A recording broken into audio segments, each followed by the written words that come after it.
Numbers. Chapter 30.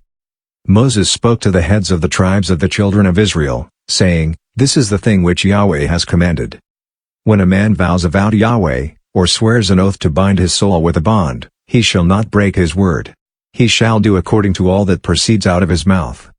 Also, when a woman vows a vow to Yahweh and binds herself by a pledge, being in her father's house, in her youth, and her father hears her vow and her pledge with which she has bound her soul, and her father says nothing to her, then all her vows shall stand, and every pledge with which she has bound her soul shall stand.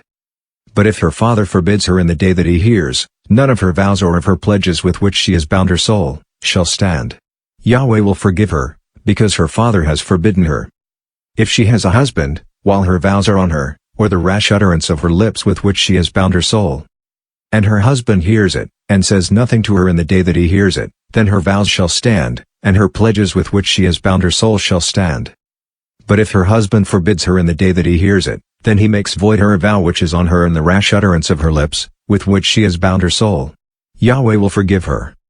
But the vow of a widow, or of her who is divorced, everything with which she has bound her soul shall stand against her.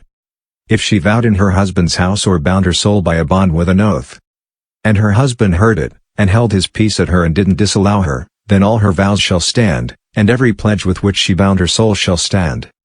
But if her husband made them null and void in the day that he heard them, then whatever proceeded out of her lips concerning her vows, or concerning the bond of her soul, shall not stand. Her husband has made them void. Yahweh will forgive her. Every vow, and every binding oath to afflict the soul, her husband may establish it, or her husband may make it void. But if her husband says nothing to her from day to day, then he establishes all her vows or all her pledges which are on her. He has established them, because he said nothing to her in the day that he heard them. But if he makes them null and void after he has heard them, then he shall bear her iniquity. These are the statutes which Yahweh commanded Moses, between a man and his wife, between a father and his daughter, being in her youth, in her father's house.